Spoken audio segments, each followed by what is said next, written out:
वक्त है कम लंबी मंजिल, तुम्हें तेज कदम चलना होगा। हे परम तपस्या के पथिकों, तुम्हें नूतन पथ रचना होगा। वक्त है कम लंबी मंजिल, तुम्हें तेज कदम चलना होगा।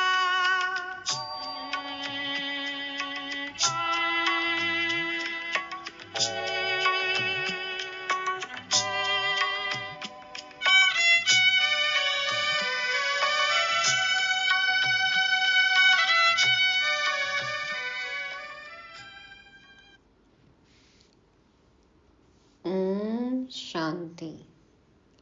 भारत को स्वर्ग बनाने वाली पवित्र हीरो पाठधारी तकदीरवान आत्माओं को गॉडली मॉर्निंग। वक्त है कम लंबी मंजिल, तुम्हें तेज कदम चलना होगा।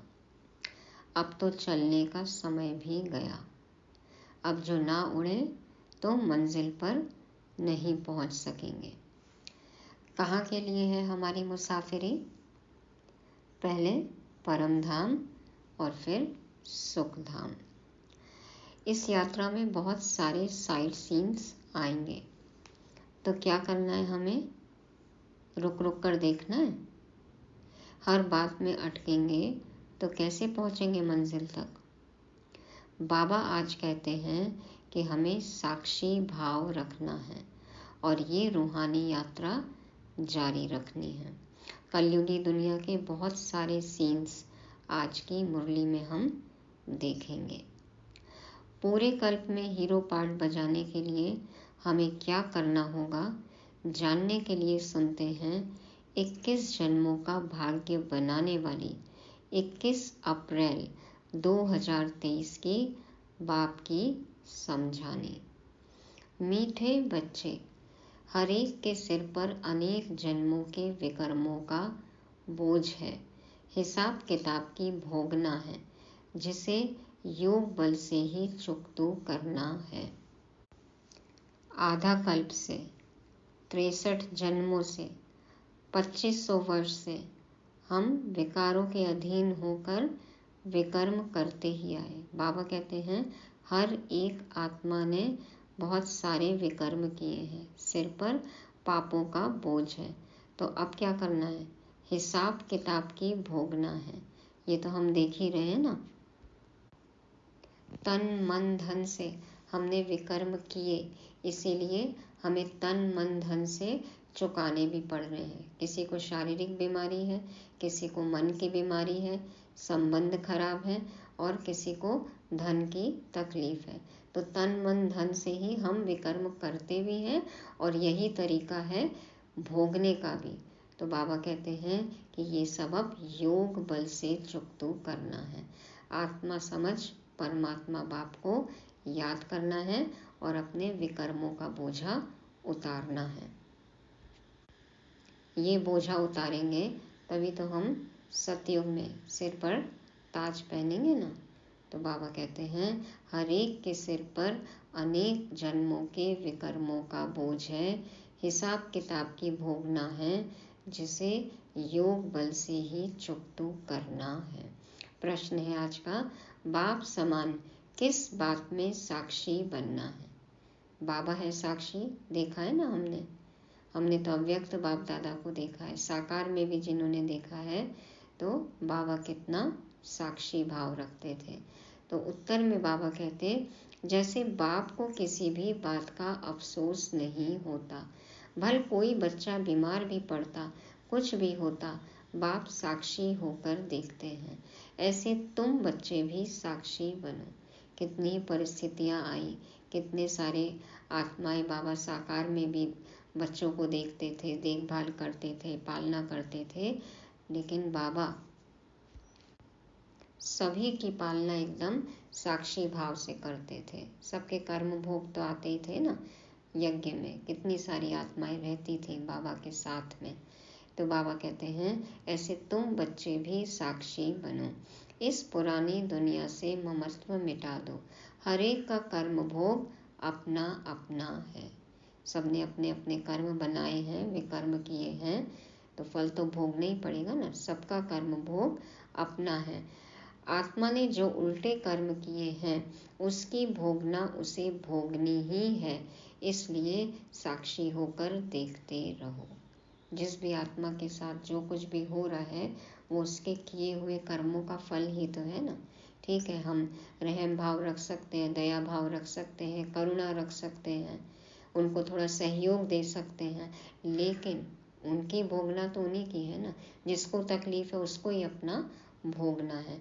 तो बाबा कहते हैं आप साक्षी होकर देखते रहो।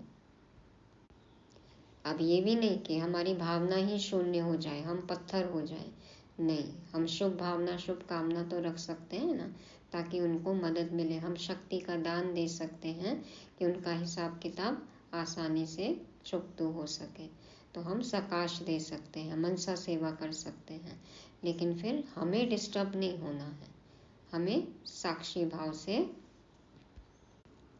उनको सहयोग देना है। व्यवहारिक जीवन में कोई हम ऐसे तो नहीं बोल सकते ना कि आपका कर्म है आप भुगतो, तो इस तरह से तो हम नहीं कर सकते हैं। जो अपनी जिम्मेवारी है, जो देखभाल करनी है, जो भी हमारे कर्तव्य हैं वो तो हमें करना ही है, लेकिन अफसोस नहीं करना है और साक्षी भाव रखना है। गीत बजा। काबिल तुझे घड़ियाल ये देता है मनादी, गर्दून घड़ी उम्र की एक और घटा दी। किसके लिए रुका है, किसके लिए रुकेगा, करना है जो भी कर ले, ये वक्त जा रहा है, ये वक्त जा रहा है। किसके लिए रुका है, किसके लिए रुकेगा, करना है जो भी कर ले, ये वक्त जा रहा है, ये वक्त जा रहा है। किसके लिए रुका है। ओम शांति। बेहद का बाप वर्षा लेने वाले बच्चों को समझा रहे हैं कि समय नजदीक होता जाता है। समय नजदीक होता जा रहा है। सतयुग की घड़ियां पास आती जा रही हैं, विनाश की घड़ियां पास आती जा रही हैं, स्थापना का कार्य पूरा होता जा रहा है। बाबा कहते हैं यह कोई के लिए रुकता नहीं है। समय किसी के लिए रुकता नहीं है। यह बुद्धि योग की मुसाफिरी है जो तुम्हें करनी ही है। ये बुद्धि योग की मुसाफिरी है, माना बुद्धि से हमें रूहानी यात्रा करनी है। यह शादी मुरादी तीर्थ आदि कुछ भी नहीं करने हैं। बाप का यह अंतिम डायरेक्शन है। मीठे मीठे बच्चे, अब जाना है परम धाम। स्वीट होम चलना है ना सबको। गीता, भागवत, रामायण, महाभारत में जो लिखा हुआ है उसकी अब तुम पीठ कर सकते हो। माना अब हम औरों को समझा सकते हैं ना कि इसका अर्थ क्या है। यथार्थ हमें मालूम है तो हम वर्णन कर सकते हैं, सही सही उनको समझा सकते हैं कि शास्त्रों में क्या लिखा हुआ है। जो बाबा ने पहले सहज राजयोग सिखाया था वो अब सिखला रहे हैं। भक्ति मार्ग के शास्त्रों में और अब प्रैक्टिकल की बातों में कितना रात दिन का फर्क है। बाप ही आकर राजयोग सिखलाते हैं, बच्चों को डायरेक्शन देते हैं कि देह सहित सब संबंधों को छोड़ एक बाप को याद करते रहो। बच्चे अब प्रैक्टिकल में समझते हैं कि शास्त्र राइट है या इस समय जो बाप सम्मुख समझाते हैं वह राइट है। हमारे पास अब सत्य, सत्य, झूठ, सच सबकी समझ है, क्या राइट क्या रॉन्ग। तो बाबा कहते हैं कंपेयर कर सकते हो, उनको एक्सप्लेन कर सकते हो। तुम बच्चे अब ड्रामा के राज को जानते हो। हर एक चीज सतो प्रधान होती है, फिर सतो रजो तमो होती है। जैसे नया घर फिर पुराना हो जाता है, वैसे ही यह बेहद की दुनिया स्वर्ग थी। वहाँ कौन रहते थे, यह तुम्हारी बुद्धि में सब चमकता है। मतलब पता है कि स्वर्ग में कौन रहते थे, कैसे पहुँचे वहाँ पे, क्या करते हैं, स्वर्ग कैसा होगा, हमें अब सब कुछ पता है। देवी देवताओं को कैसे राज्य भाग्य मिला था, जो फिर अब मिल रहा है। बच्चे भी अपनी तकदीर अनुसार पुरुषार्थ कर रहे हैं। कल था ना, तकदीर जगी हुई है इसलिए यहाँ पहुँच गए, लेकिन और जगाना है और चमकाना है। तो जो जितना पुरुषार्थ करेंगे उतना तकदीर चमकेगी, बनेगी, जगेगी। तो बाप समझाते हैं, बच्चे इस पुरानी दुनिया से ममत्व मिटा दो, देही अभिमानी बनो। इसमें बड़ी मेहनत लगती है, क्योंकि 63 जन्मों से विकर्म करते आए, देह अभिमान में थे, तो अब तो मेहनत लगेगी ही। निरंतर उस बाप को और सुख धाम को याद करना है, ये है मेहनत। बाप की याद और घर की याद और जहाँ जाना है वर्षे की याद, ये मेहनत है। बाप को कभी कोई बात में दुख नहीं होता, साक्षी हो देखते हैं। देखो बाबा कैसे आते हैं और चले जाते हैं, साक्षी होकर देखते हैं कि बच्चे क्या कर रहे हैं। बच्चे कब बीमार रोगी बन पड़ते हैं तो क्या शिव बाबा को अफसोस होता होगा? बाबा पूछ रहे हैं।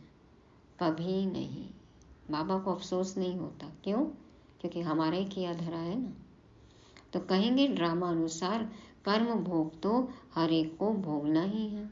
ड्रामा अनुसार हम भोगते हैं या कर्म अनुसार भोगते हैं?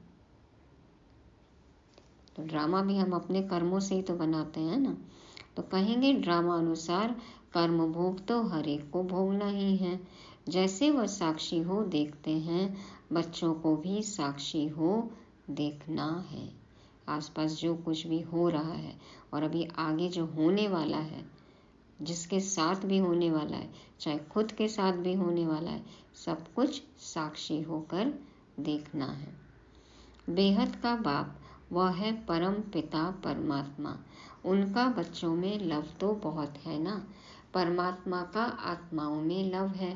बाप कहते हैं, मैं जानता हूँ हर एक कर्म अनुसार दुख सुख पाते हैं, साक्षी हो देखते हैं। बच्चों को भी ऐसे साक्षी हो देखना है। तो किसी भी बात से हमें प्रभावित नहीं होना है, विचलित नहीं होना है। हर एक जीव की आत्मा जो उल्टा कर्म करती है तो शरीर के साथ आत्मा को भोगना पड़ता है। सुख दुख आत्मा भोगती है, संस्कार आत्मा में रहते हैं। बाप कहते हैं, मैं आकर दुख से छुड़ाता हूँ, अब बच्चों को शिक्षा देता हूँ। मनुष्य गीता शास्त्र आदि से कोई शिक्षा प्राप्त नहीं कर सकते। तो क्यों किया हमने इतना गीता पाठ? देखो समय ही गुजारा खाली। चलो वो भी भक्ति का पाठ था, तो फिर इतना जल्दी गिरे नहीं,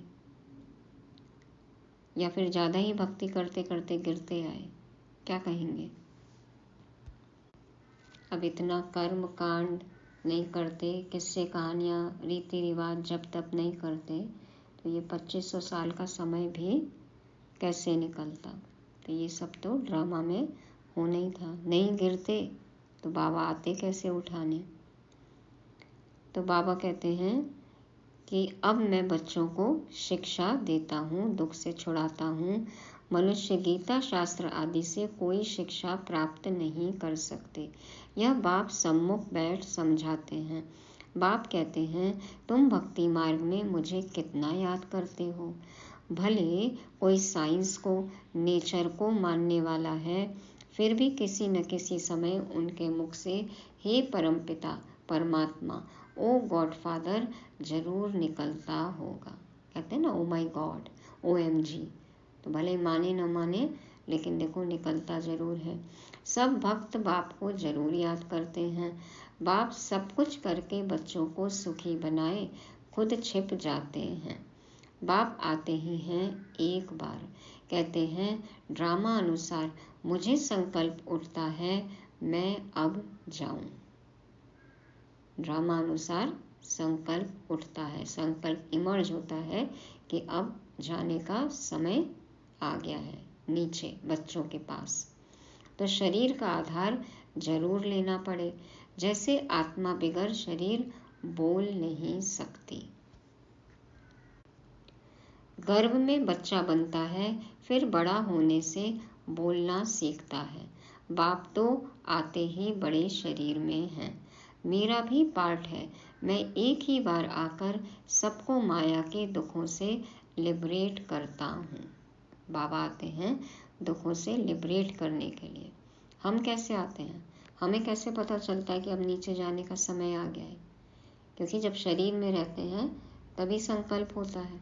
तो जैसे बाबा को संकल्प इमर्ज होता है, वैसे ही आत्मा को भी उस समय संकल्प इमर्ज होता है कि अभी मेरा पार्ट है, बस जाना है। एक मुरली में बाबा ने ये बात बताई हुई है। तो बाबा क्यों आते हैं दुखों से लिबरेट करने? अब तो सब तरफ मनुष्य दुखी हैं, त्राही त्राही करते रहते हैं। घर घर में रोना पीटना लड़ना झगड़ना लगा हुआ है। घर घर में महाभारत है या मन मन में है? सतयुग में यह कोई बात होती नहीं, नाम ही है स्वर्ग। शास्त्रों में तो बहुत बातें लिख दी हैं। बच्चे जानते हैं इस सृष्टि में कितना दुख है, कितने धर्म हैं। सतयुग में इतने धर्म थोड़े ही थे।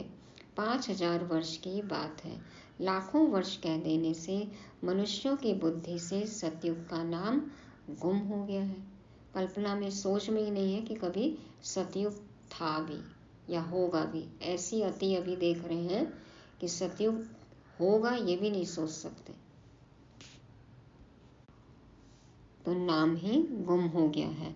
5000 वर्ष पहले मैं आया था, आकर अनेक धर्मों का विनाश कर एक आदि सनातन धर्म की स्थापना की थी।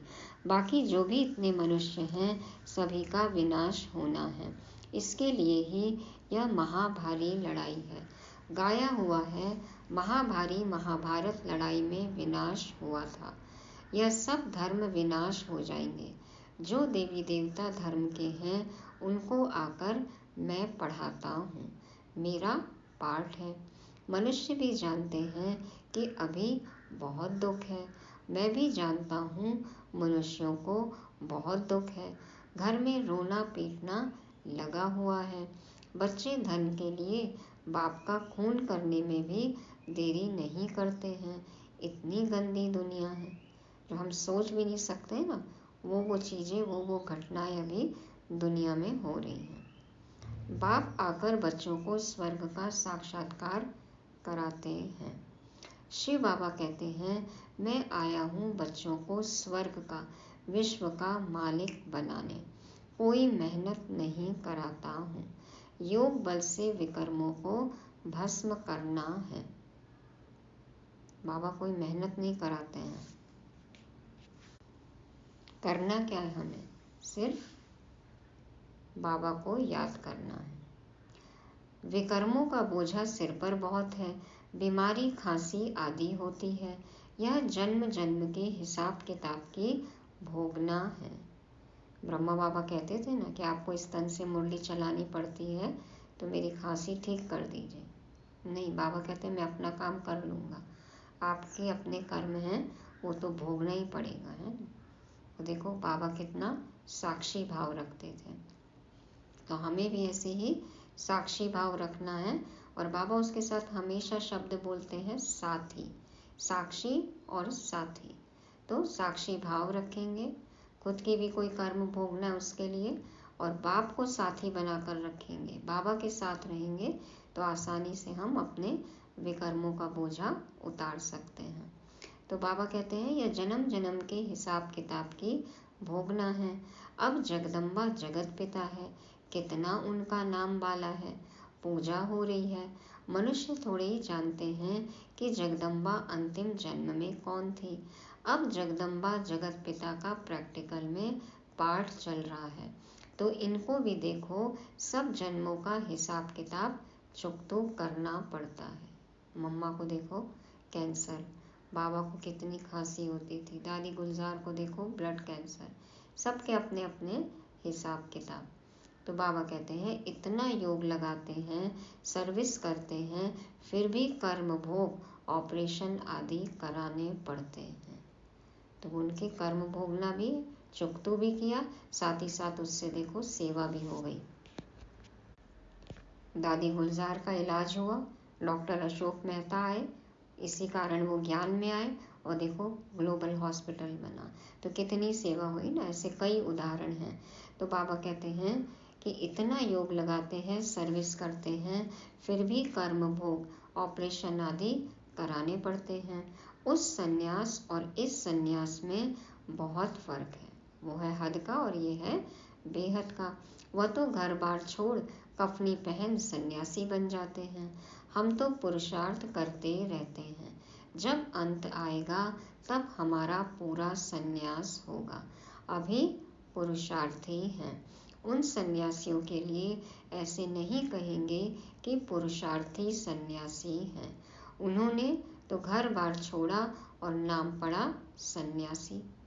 हम सन्यास के लिए बाबा द्वारा कितनी मेहनत करते हैं, हम सन्यास के लिए बाबा द्वारा कितनी मेहनत करते हैं। बाबा ने उस दिन भी कहा ना कि बाबा को भी कितनी मेहनत करनी पड़ती है, और हमें तो याद करने की मेहनत करनी है।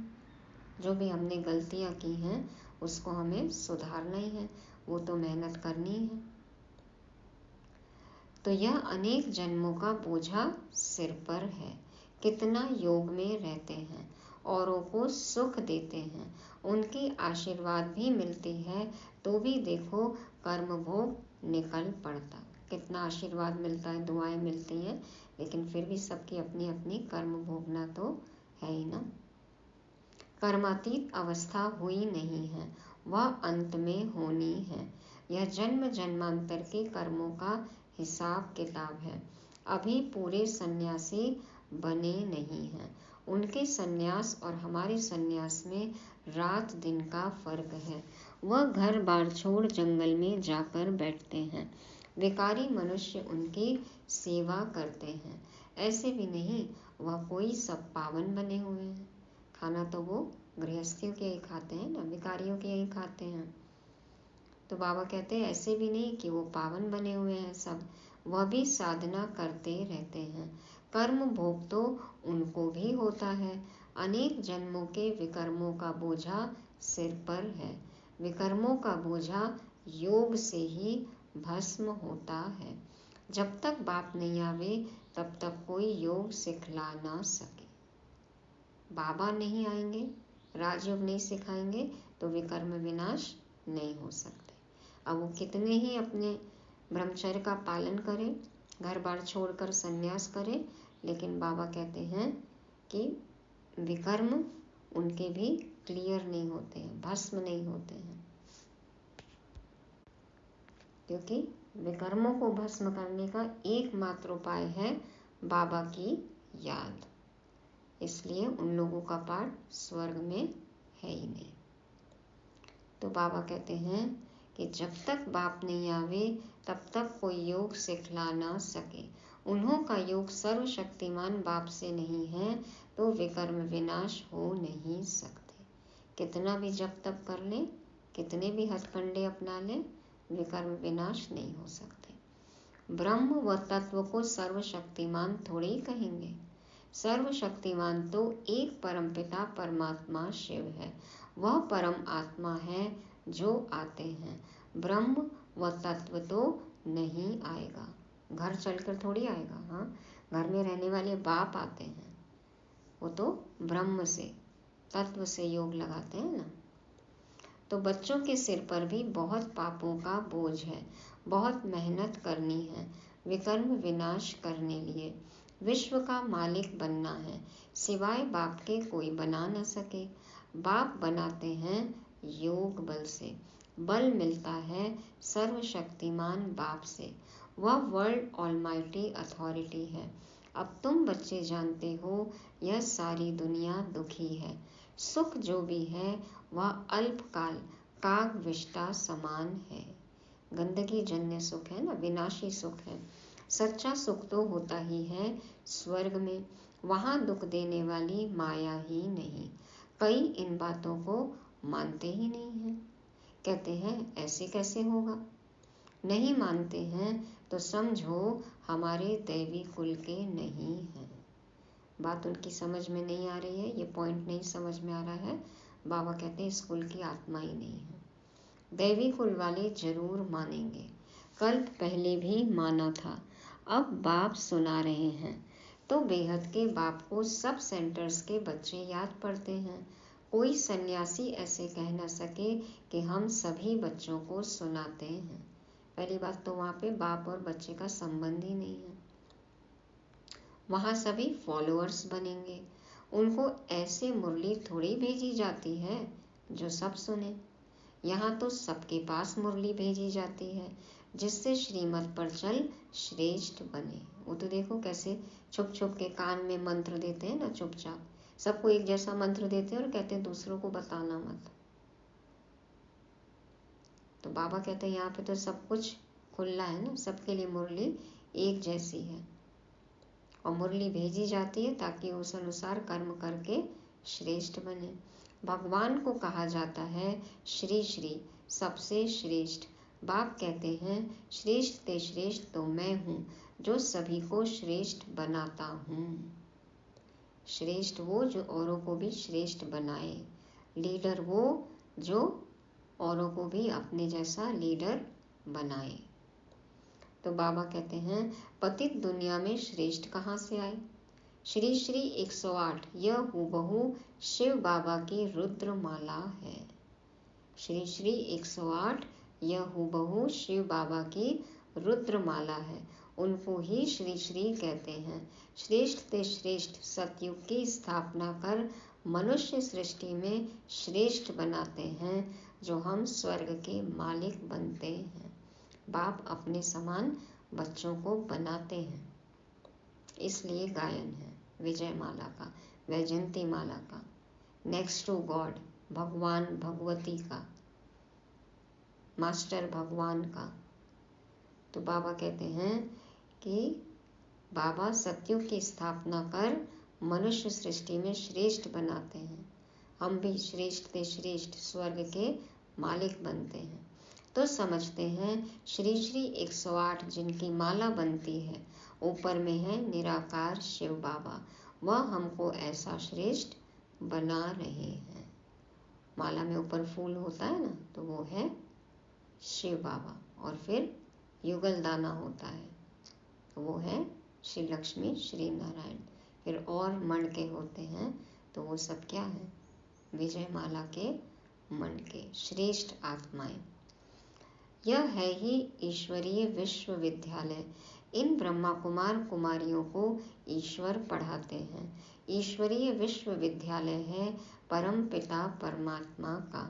यह विश्व को नॉलेज देने लिए विश्वविद्यालय है। जो चाहे सो विश्व का मालिक बने, चाहे तो स्वीट होम में जाकर बैठे। आपको इस यूनिवर्सिटी में एडमिशन लेना है, आपकी मर्जी।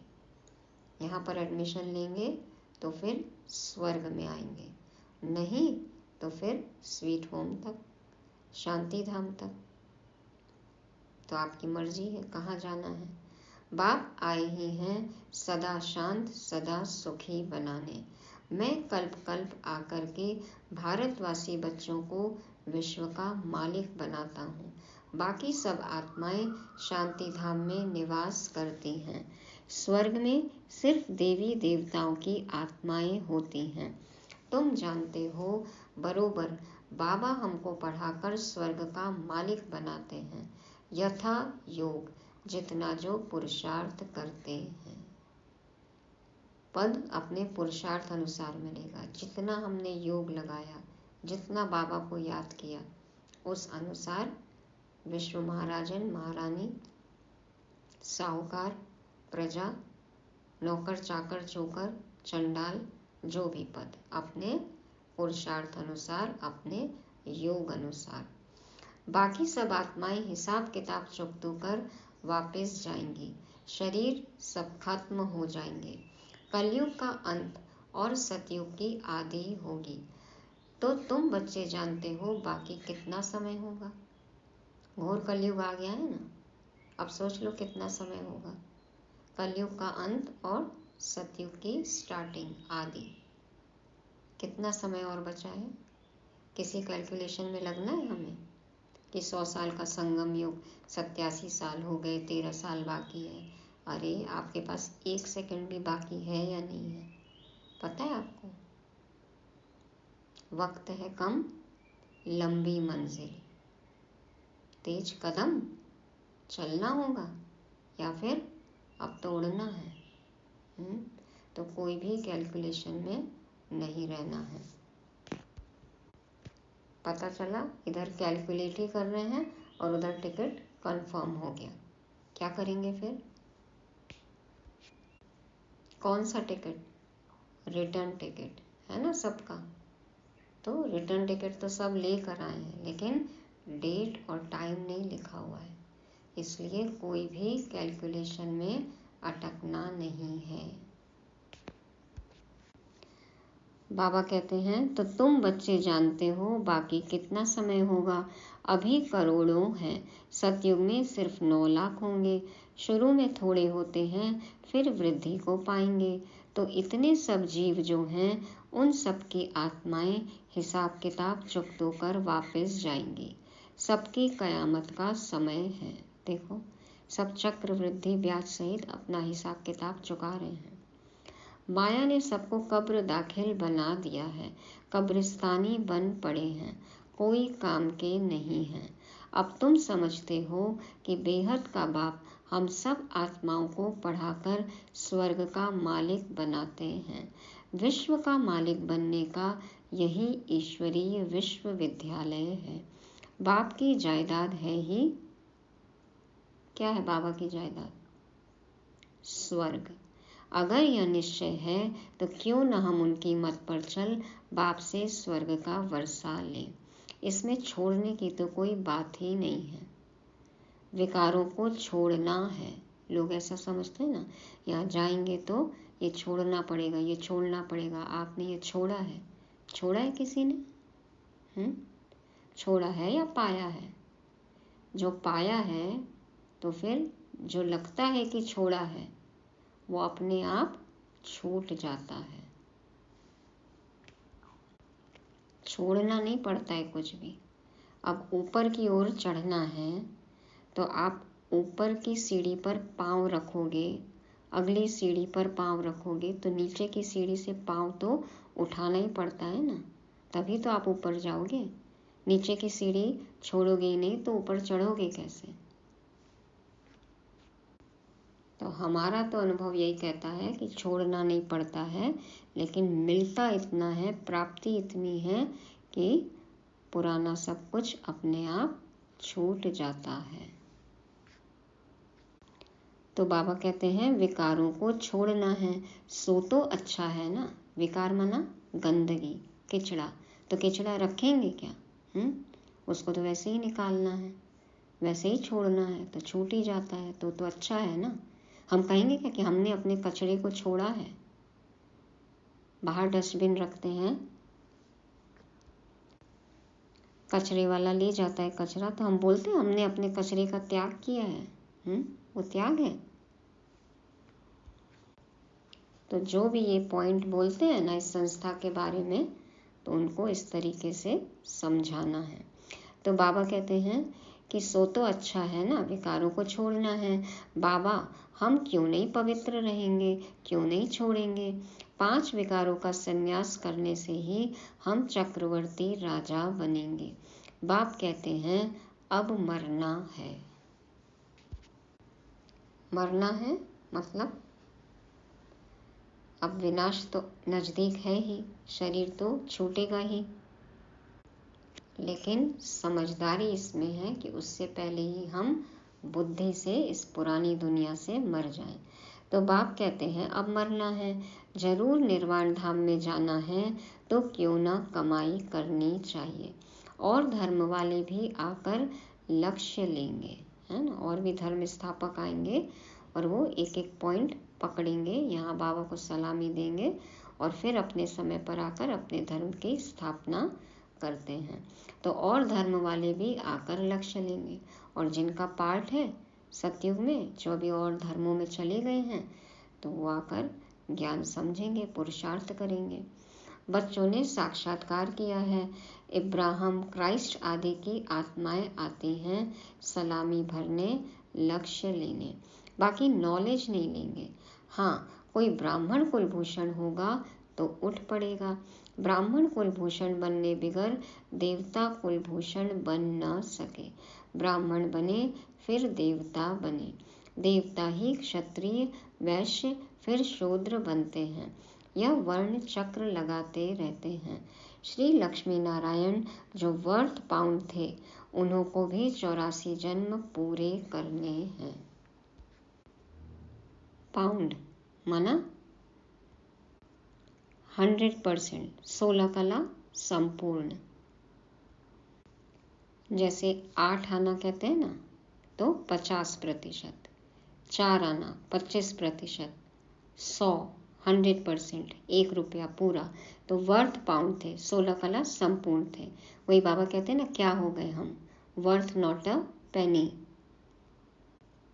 पाई पैसे की भी कीमत नहीं, 1 पैसे की कोई कीमत नहीं, 1 पेनी। नो कला हो गई, 0 कला हो गई।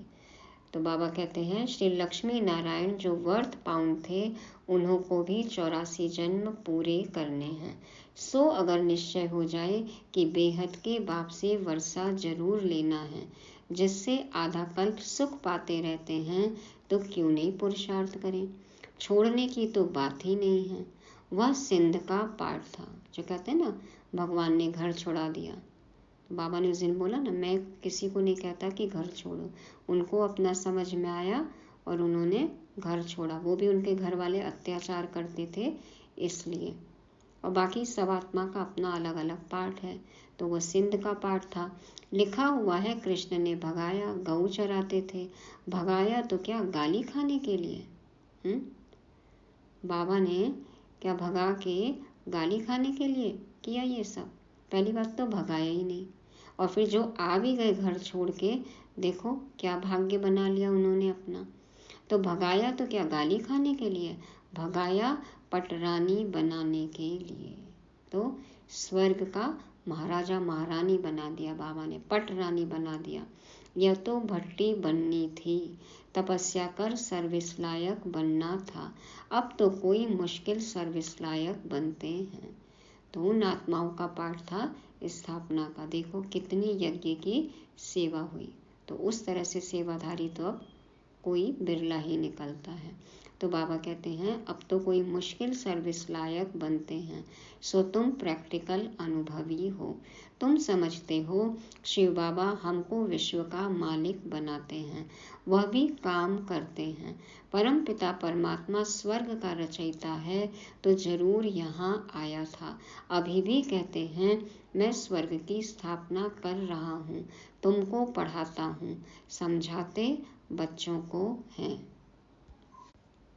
तो बाबा ब्रह्मा तन में आकर बच्चों को ही समझाएंगे ना, कोई जानवर में आके जानवरों को तो नहीं पढ़ाएंगे ना। हाँ, हमारी बुद्धि जानवर जैसी है, वो बात अलग है। कहते हैं ना बाबा इतना गिर गए, जानवर से भी बदतर हो गए, गिरने की मार्जिन भी खत्म हो गई। तो आकर बाबा हमको पढ़ाते हैं, स्वर्ग की स्थापना करते हैं, समझाते बच्चों को हैं। अच्छा, मीठे मीठे सिकिलदे बच्चों प्रति माता पिता बाप दादा का याद प्यार और गुड मॉर्निंग। रूहानी बाप की रूहानी बच्चों को नमस्ते। हम रूहानी बच्चों की रूहानी बाप दादा को याद प्यार, गुड मॉर्निंग और नमस्ते। शुक्रिया बाबा, शुक्रिया। धारणा के लिए मुख्य सार पहला पॉइंट है, सिर से अनेक जन्मों के विकर्मों का बोझ उतारने के लिए सर्वशक्तिमान बाप की याद में रह बल लेना है। दूसरा, सर्व को सुख दे आशीर्वाद लेनी है। श्री श्री की श्रेष्ठ मत पर चल पूरा संन्यास करना है। इस कयामत के समय में सबसे बुद्धि योग तोड़ देना है। वरदान है, मास्टर नॉलेजफुल बन 5000 वर्ष की जन्म पत्री को जानने वाले स्वदर्शन चक्रधारी भव। मास्टर नॉलेजफुल बन 5000 वर्ष की जन्म पत्री को जानने वाले स्वदर्शन चक्रधारी भव। बाप दादा समझाते हैं, जो अभी स्वदर्शन चक्रधारी बनते हैं वही भविष्य में चक्रवर्ती राज्य भाग्य के अधिकारी बनते हैं।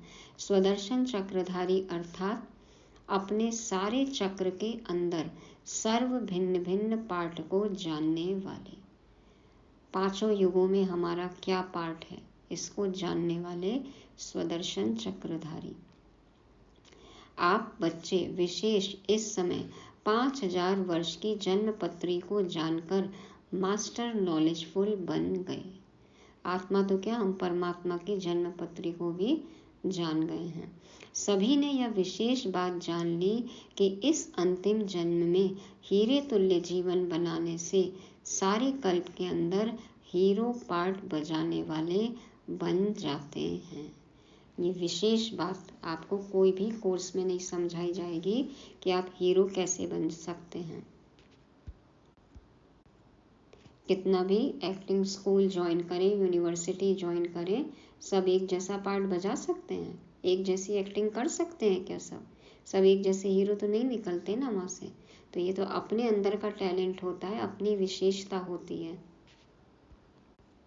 तो बाबा कहते हैं, आपको ये सीक्रेट पता लग गया है कि अंतिम जन्म में हीरे तुल्य जीवन बनाना है हमें।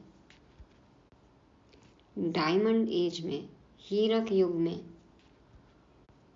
हमें हीरा बनना है। जब हम हीरा बनते हैं अभी, तब पूरे कल्प में हम हीरो पार्ट बजा सकते हैं। तो हमें ऐसा स्वदर्शन चक्रधारी, ऐसा हीरा, ऐसा हीरो बनना है। स्लोगन है, अपने साथियों को भी बाप के संग का रंग लगाओ तो उनके संग का रंग आपको नहीं लगेगा। अपने साथियों को भी बाप के संग का रंग लगाओ तो उनके संग का रंग आपको नहीं लगेगा। कोई आपको रंगे उससे पहले ही आप उसको रंग दो।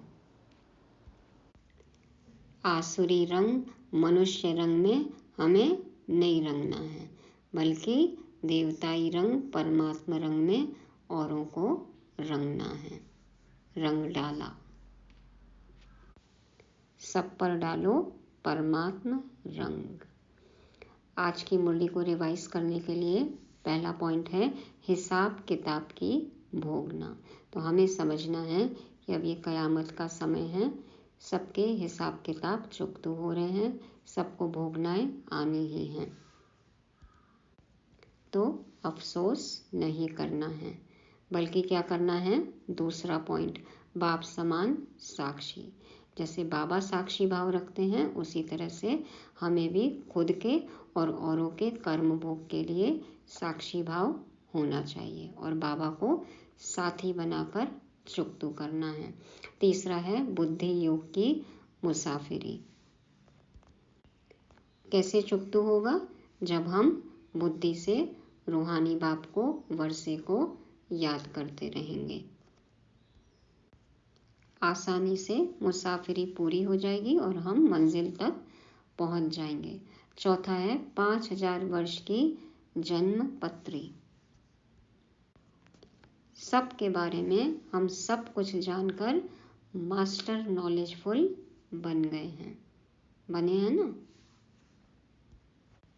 और पांचवा पॉइंट है बाप के संग का रंग।